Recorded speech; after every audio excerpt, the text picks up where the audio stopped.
Welcome to Common Sense. I'm John. And I'm Ed. And today we're joined by another John, John Barrows. I think if you're anywhere in the tech space, John Barrows doesn't need much introduction. I mean, you see him all over social media, and he's cited widely, and he'll tell us a little bit about his background and working with all kinds of the companies that you hear leading in the industries today. So I'm sure that he's going to have some great insights for us here today. Interesting story. I first met John when he was a young sales rep. I think he had just started selling. He was selling managed IT services, and he understood how to sell, and I bought from him, and I was thrilled to buy from him. And then since then, of course, I've watched his career mostly remotely through social media just blossom, and we had the good fortune to reconnect, I think, recently at a Drift event and kind of started talking again. So thrilled to have you here with us today, John. Why don't you start by telling us a bit about your background and what you do? Yeah, it's like to be here, Ed and John. I really appreciate you guys having me on. Yeah, and it's long, strange journey it's been, but I kind of got into sales. I grew up here in Boston, went down to Maryland, drank my way through 4 years of college because I didn't know what I wanted to be when I grew up. Got my degree in marketing because there was no degree in sales. It still bothers me that it's the #1 profession on the planet, and yet none of us are actually formally taught how to do it. But got into sales with DeWalt, right? Driving around, giving away free tools to construction workers, which was fun. And then started selling at Xerox. And that's really where I got my formal sales education. I mean, talk about selling a commodity, right? But, and I sold to the government too. So I couldn't even negotiate on contract. My price was my price. So that's where I learned relationship selling, and also, how to take rejection. So I did that. And then I started the company you referenced, which was Thrive Networks. A couple of buddies of mine from high school started an outsourced IT services firm to the SMB market. And we managed infrastructure, servers, workstations, backup security. And I was 25, I think. So I had no idea what I was doing. So I took every training there was. I took Sandler, Miller, Hyman, Taz, Spin, all of the trainings that are out there looking for the answer. And then I came across this company called Basho, and it was this training that I loved because it was very, very tactical. It wasn't this huge theory about selling or this huge long process I had to follow. It was like, hey, here's how to send an email, send the email. Here's how to make a phone call, make a phone call. So I was like, okay, so I used that, and that's really what helped me, connect with you, Ed, to really understand how to leverage not some fake sales process to kind of lead you down to get you to say yes and get a bunch of yeses, and all of a sudden that's going to happen, right? It was really how to empathize, how to ultimately give a shit, but also how to use different techniques and tactics to move the dial, right? So I used that. We ended up being the fastest growing company in Massachusetts for a few years in a row, and then sold off to Staples. Staples came and bought us. And I spent about a year going through that integration, and come to find out, apparently I'm not a corporate guy. I don't have much of a filter, and I really don't like playing politics. So after a little while, Staples offered me another position, which is a really nice way of firing me. And Basho came knocking and said, John, you want to be a trainer? And I was like, no, absolutely not, because I don't like trainers. Most sales trainers I had come across were either failed sales professionals or professional presenters. And if you've ever been through a training where you can tell the trainer's never actually done what they're telling you, right? Or if they did it, it was 20, 30 years ago, I was like, no, I don't want to do that. So they said, don't worry, you have to use these techniques to sell so you can train so you can get paid. I was like, all right, the whole practice what you preach.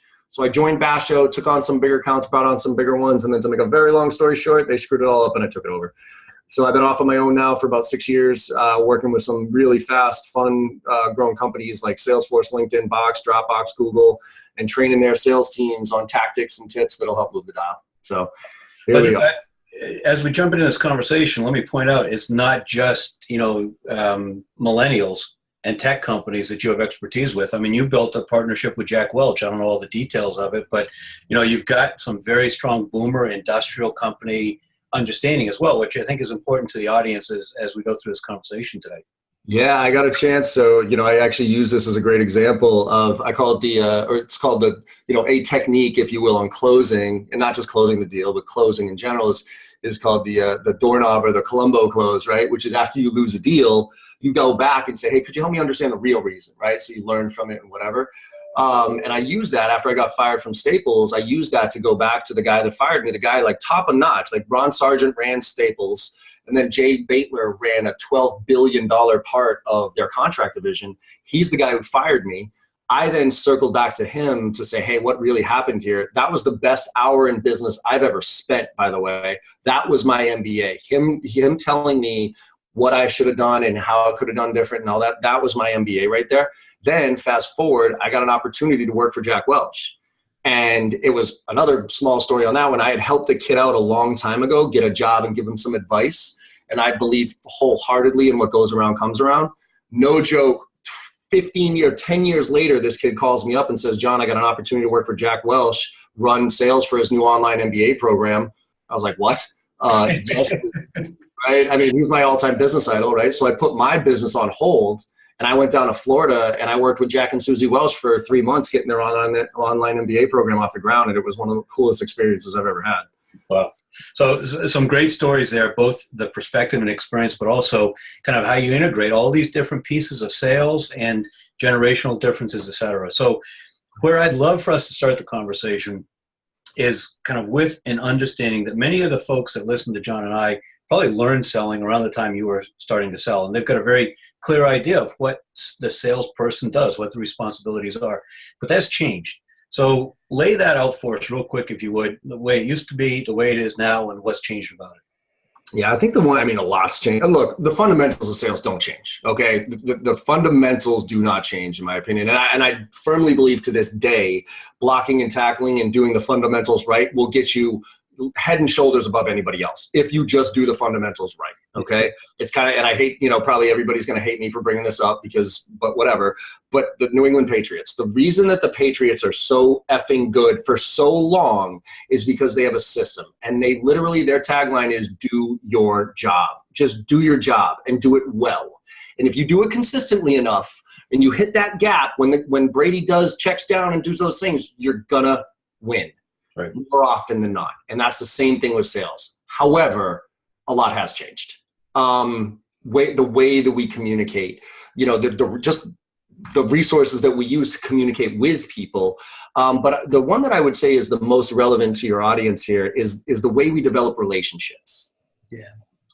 Historically, the way that I was told, and we were talking about this before we jumped on live here, I like being a Gen Xer in the sense that I feel like the connective tissue between the generations. Right. In the sense that I remember what it was like when I was, when it was, hey, I'm going to shake your hand, look you in the eye, and we had a deal, right? And we would go out and we would play golf together and we would grab dinners and, it was a relationship, right? I realized that that's still relevant. It's just not as relevant anymore, right? But the other thing is the millennials coming in with all the technology, I'm still, at least somewhat connected. I'm on Snapchat, on Instagram, those type of things, so I can relate to them. So I can kind of show the new kids some old school stuff and more experienced reps some new school stuff. And what I'm really noticing right now is, I don't know if you guys have, or how relevant it is in your world, but I really recommend the Challenger Sale, the book, The Challenger Sale. Sure. So I think a lot of people have misconstrued the Challenger Sale in a lot of ways. It's, you have to be a challenger and everything else sucks and relationship sales are over. I fundamentally disagree with that. I think people have just misconstrued that, taking it away from the book. What I've took away from it and what I'm noticing is that it's not that the relationship sale has gone away. It's just that it's changed drastically. Yep. The way that we develop relationships these days is not about golf and steak dinners and anything like that anymore. It's about adding value. Right.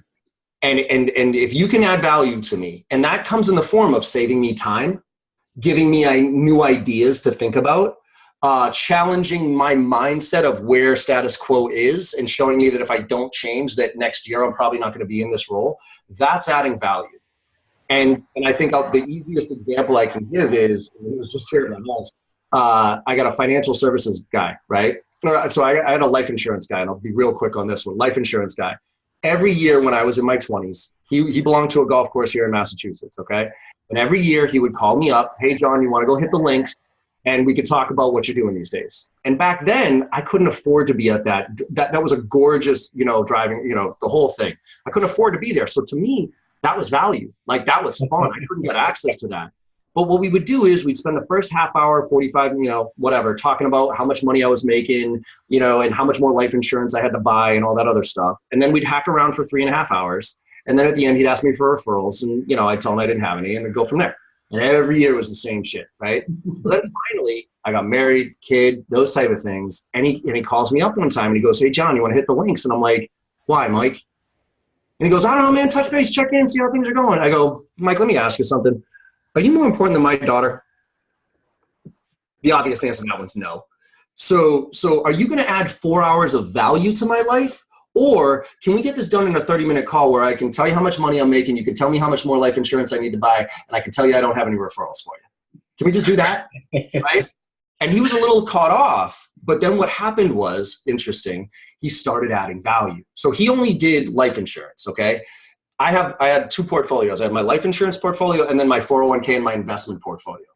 This guy on the investment side, all he would do, same thing. December 15th, he would call me up, Woburn, Massachusetts. We'd sit at the Panera Bread there. He'd show me a bunch of charts that I didn't understand. And it ultimately ended up with, did we make money or lose money? And if we made money, keep doing it. If we lost money, whatever. But what was happening after I punched this kid Mike in the face with that, he started adding value. So hey, John, even stuff that he couldn't even do, right? He'd be like, hey, here's a defined benefits plan. Here's something else. And I'd be like, oh, interesting. And I'd bring that to my financial advisor. And he'd be like, oh, yeah, we can do that. So I gave my financial advisor one more chance 2 years ago. And I said, look, and I went through the process. And at the end of it, I said, thank you so much. I just want to let you know I'm going to be taking my money out of your account. I'm going to be handing it over to my guy, because guess what? Mike then flipped over to a new company where he could not only do insurance, but he could also do investment. Right. So I took all my money. And by the way, just for everybody's clarification out there, this guy that I took my money and gave it to the other guy, a friend of the family.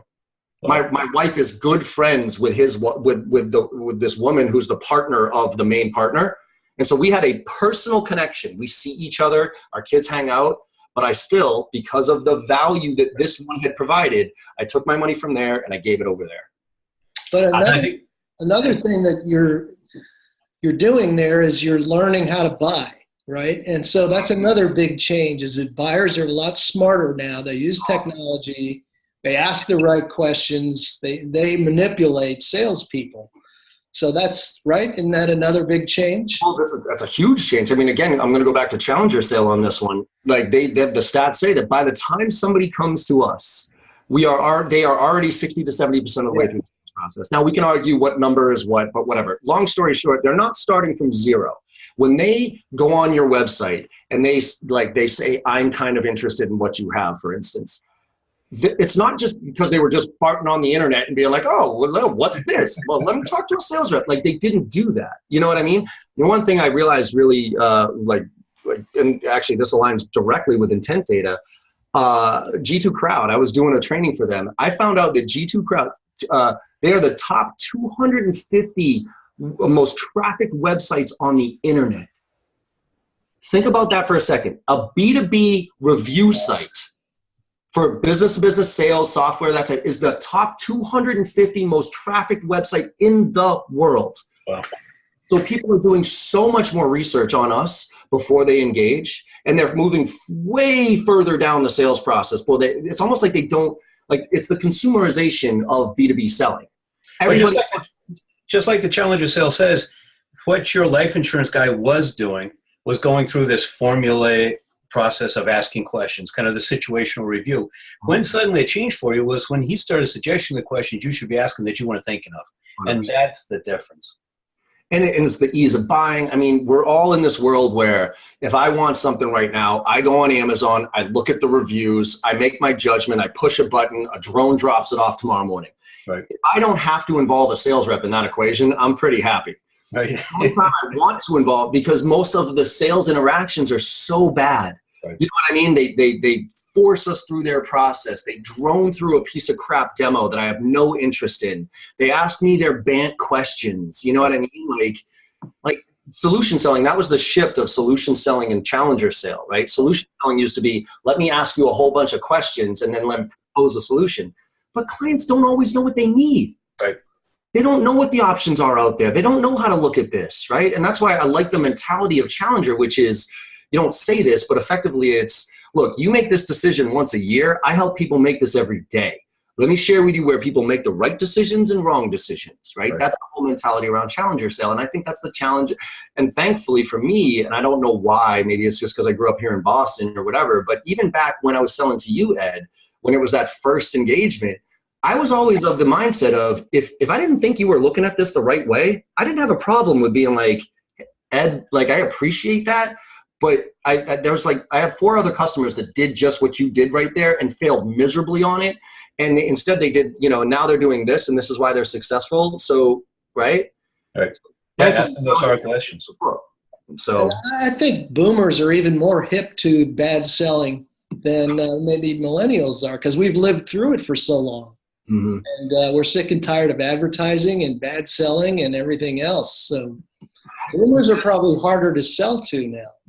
They are, because they know all the tricks. They know all the crap.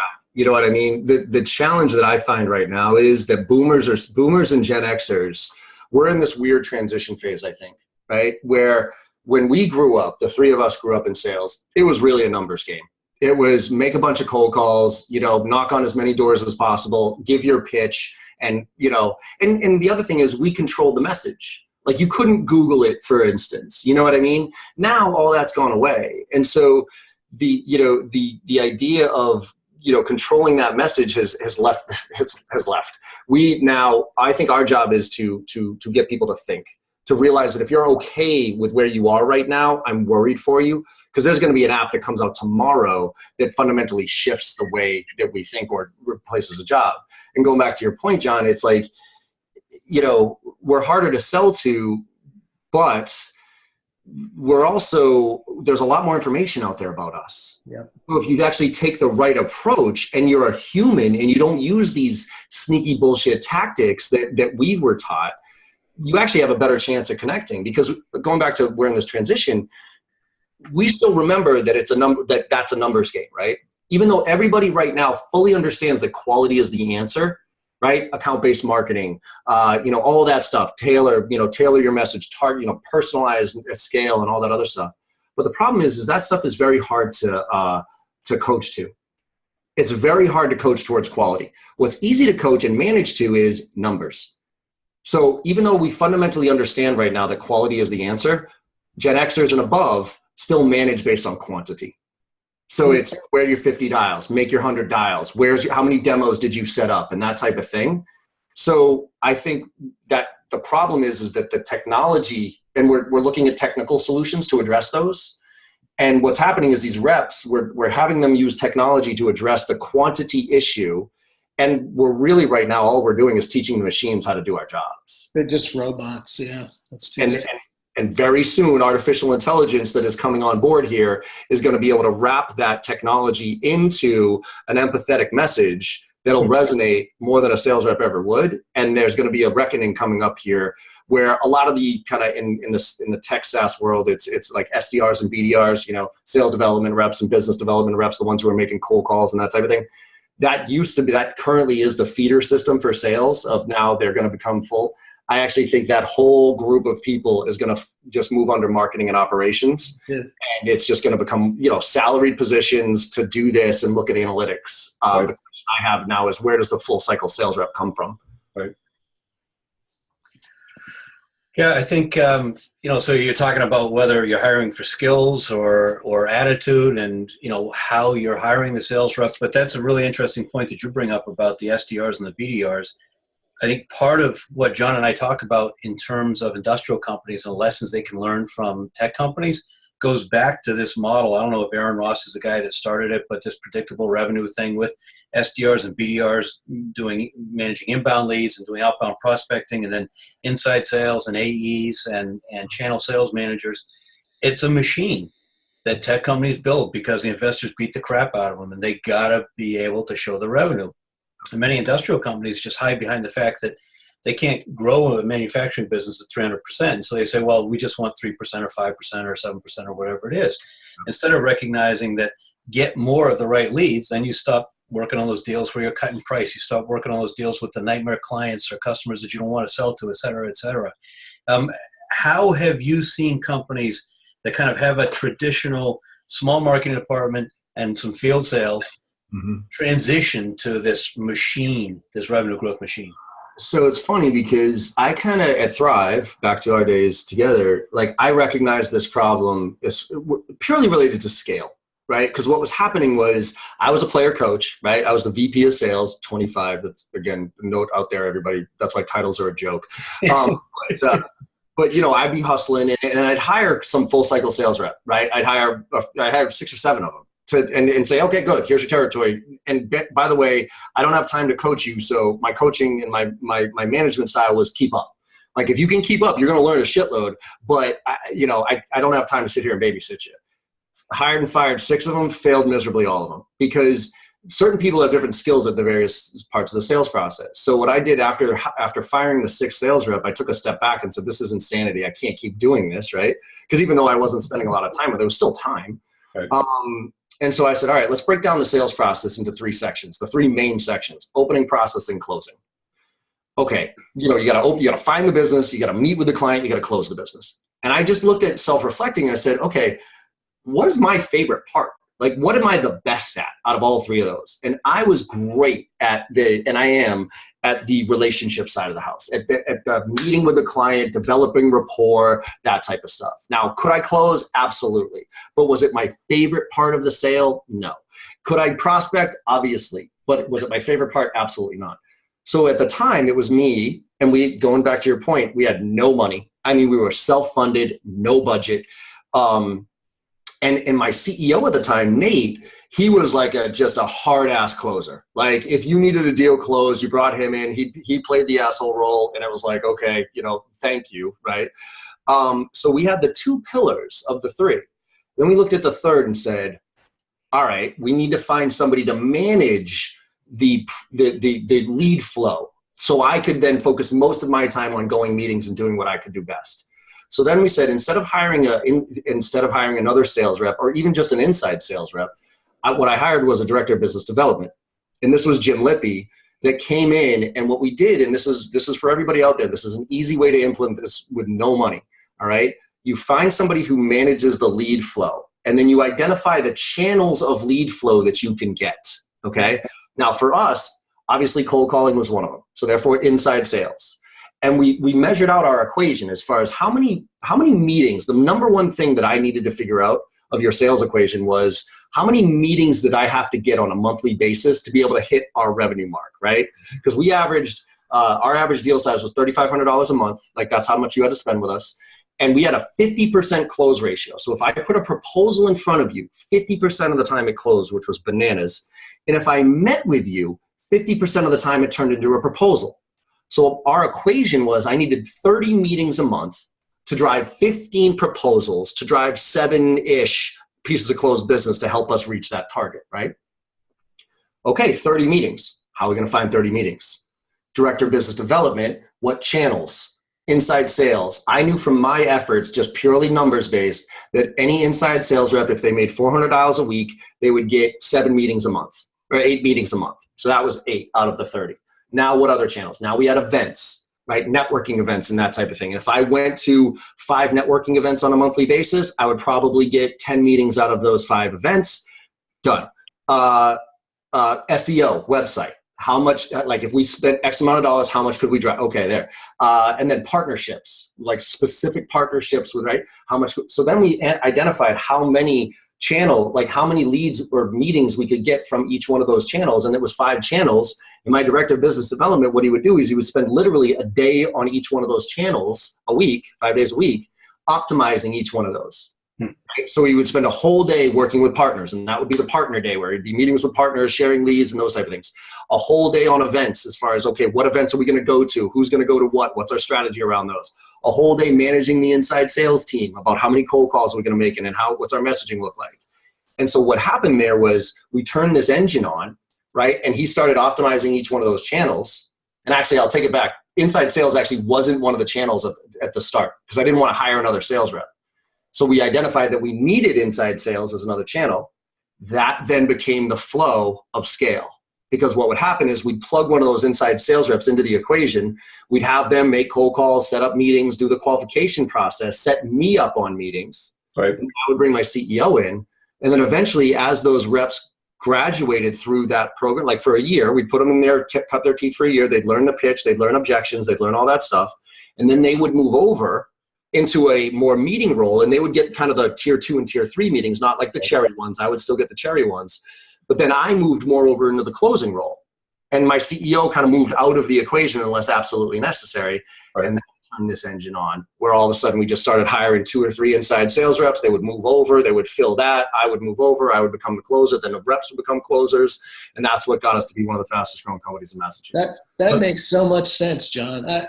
I wonder how we got so far off track, by substituting inbound marketing for all that front end.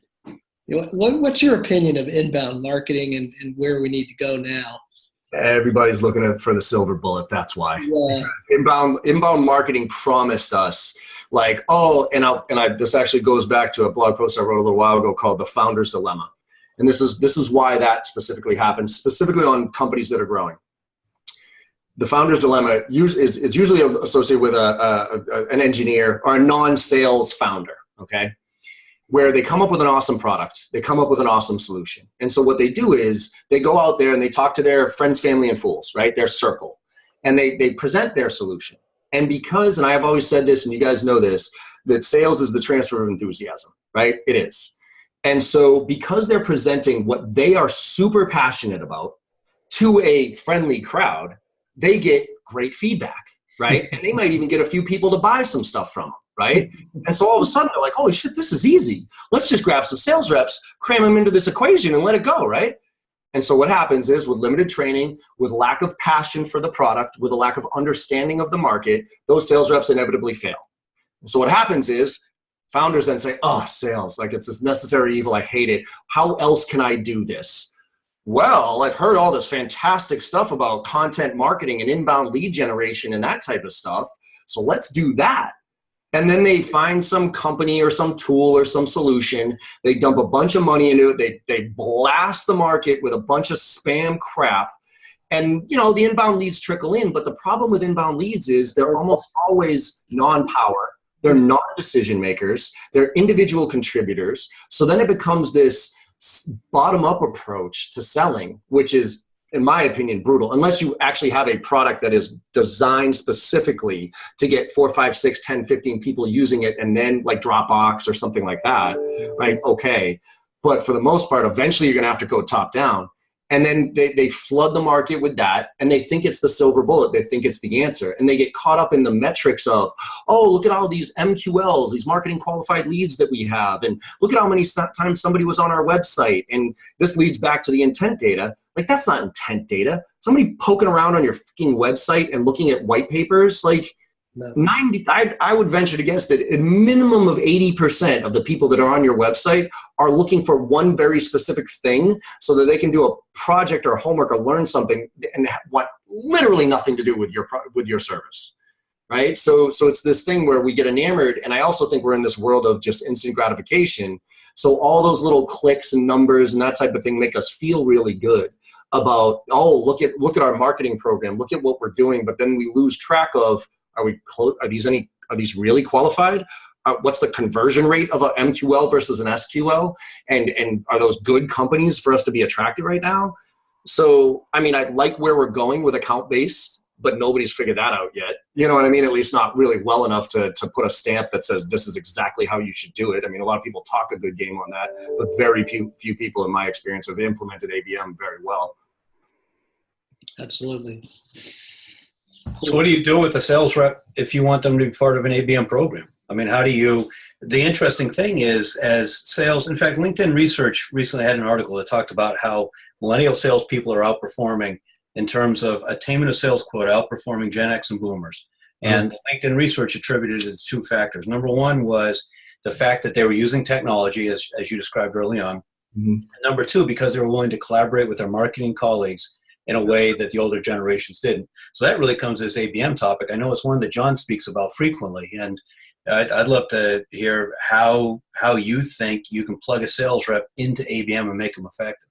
Yeah. So this is where I think my opinion of where things are going. Okay. And I'm going to use the acronyms again: SDR, BDR. And then AE, right? So SDR, BDRs are the ones that make the cold calls. AEs are the ones that close the business. And usually, what happens right now is you have one BDR that supports 3 or 4 AEs. And they, they set up meetings and that type of thing. And then marketing's kind of over here doing their thing and hopefully being okay. I think we're going to move into more of a pod structure. where you have the SD, you have the BDR, you have 2 or 3 AEs, but then, and this is my solution to it, and I really hope this happens, is you get a lower level marketing, first year, second year marketing person that actually sits on that team with the BDR and with the AEs, okay? And they are connected with marketing, obviously, the big marketing team, but their main role is to work with this team in territory.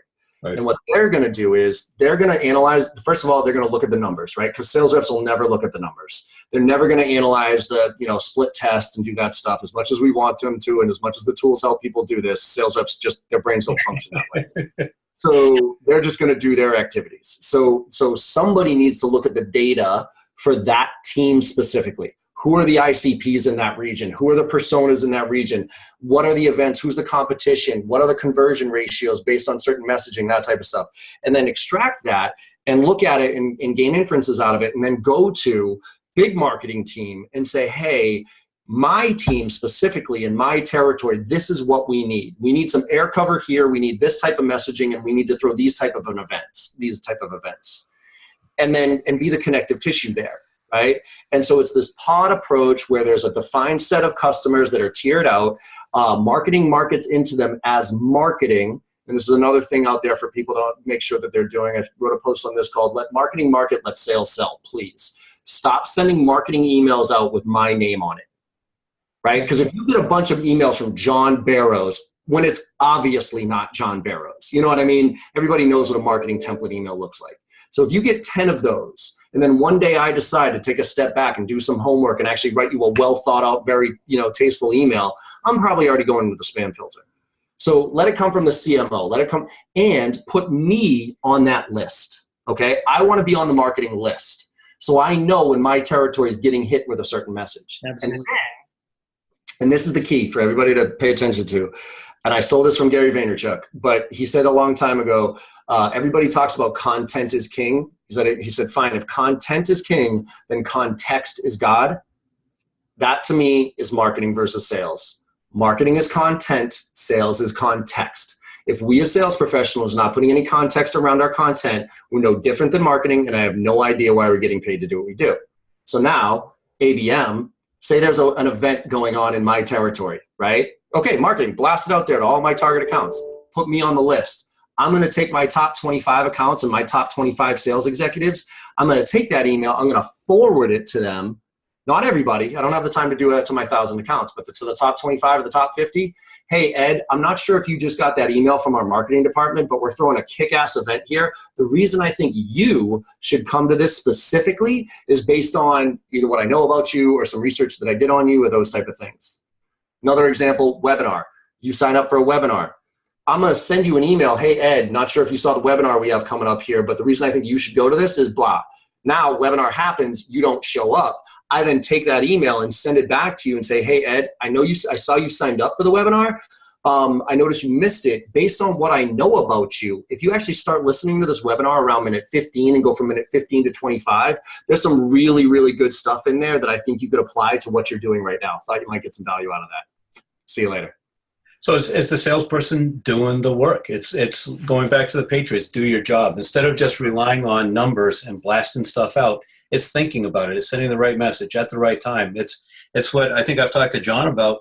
The analogy I use is being, people talk about hunters and farmers. I say it's not good enough to be you can't just be a shooter. You have to be a real hunter. You have to understand everything that's going on. Yeah, John, going back to your pod, you probably won't be surprised to hear that that's 30 years old. I actually got my first job doing that. Yep. I was working as a product marketer with a couple of AEs and an SDR selling software to Schlumberger and other big oil services companies. Yep. And it worked great. There wasn't really a marketing department. There wasn't really a sales department. We just had teams. And we were very successful just working together like that, traveling around, knocking on doors, making presentations. Yep.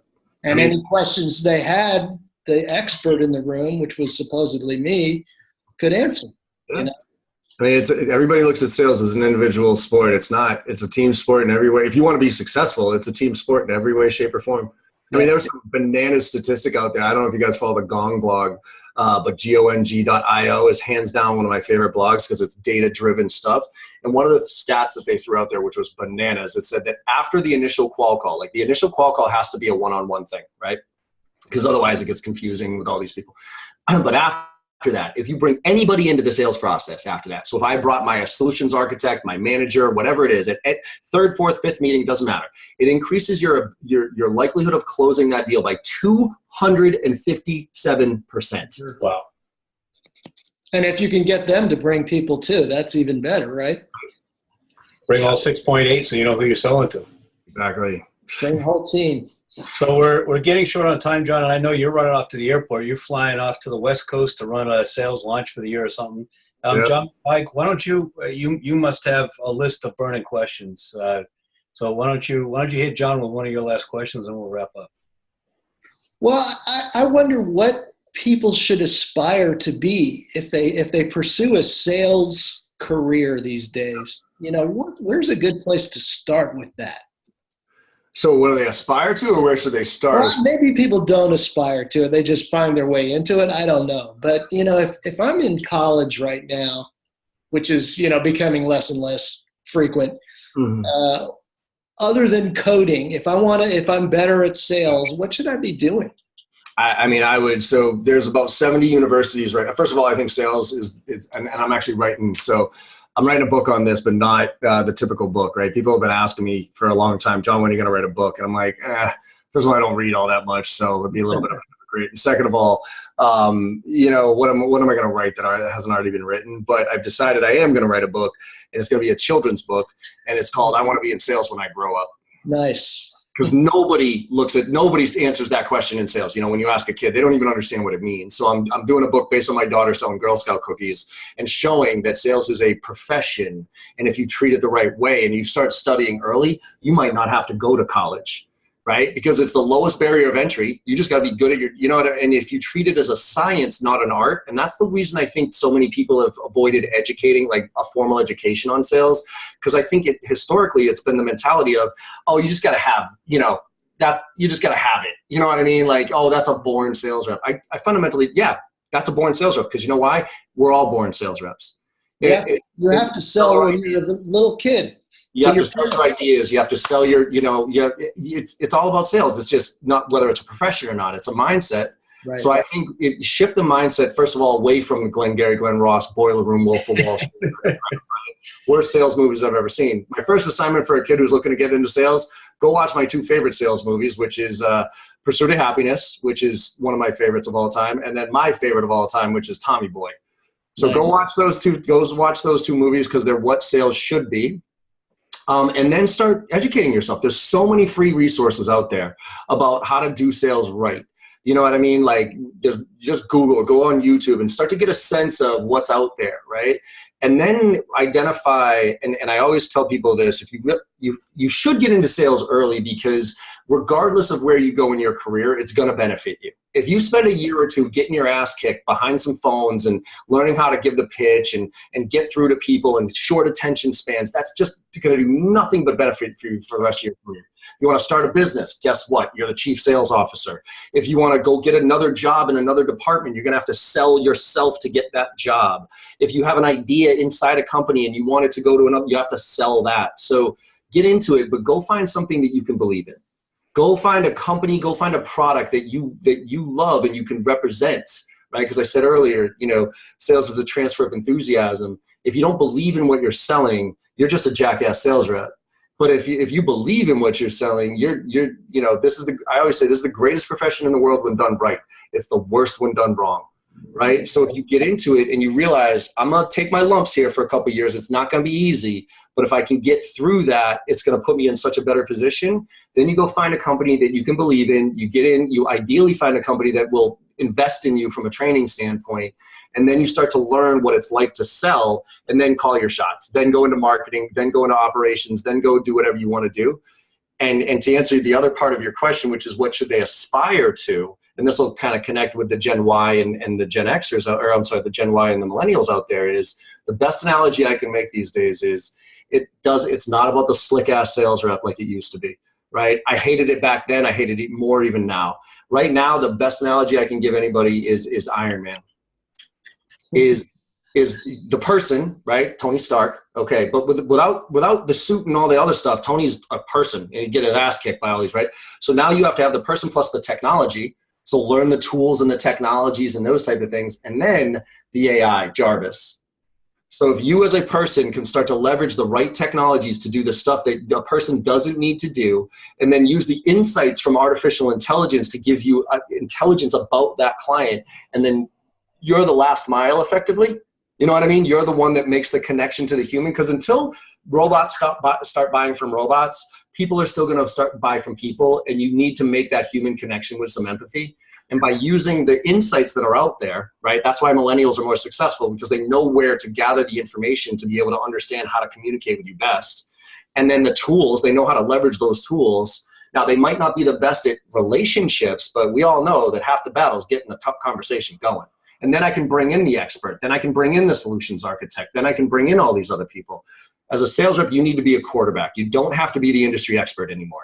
You need to be the quarterback and knowing what questions to ask and what resources to pull together to give the best solution to the client and the best experience. All right, so you've massively teased people now for the last 30 minutes sharing these ideas. So before we wrap up real quick, tell them where to find you, how to connect with you, where to learn more. If they say, geez, I got to have this, how do I get this guy into my company, whatever. No, I appreciate that. I mean, I give most of my stuff away for free. So if you go to jbarrows.com, that's the letter J, BARROWS.com, you'll find my blog, you'll find my resource library. So there's a ton of stuff on there. I also have my stuff online where you can actually purchase the same exact training that Salesforce gets for either filling the funnel or driving a close. And then obviously all over in the social channels. So you can find my handles on LinkedIn, on Twitter, Snapchat and Instagram. It's John M. Barrows, all one word. On LinkedIn, it's John Barrows. I'm the one with the goofy Patriots hat and jacket. And on Facebook, it's my Make It Happen group on Facebook, and the same thing with the podcast. And if they follow you, they can take a tour of the inside of every airport around the country, it seems like these days. Yes, you can. Thanks for joining us, John. It's been great meeting you. Likewise, John. I appreciate it. Ned, thanks for having me on here. I appreciate it.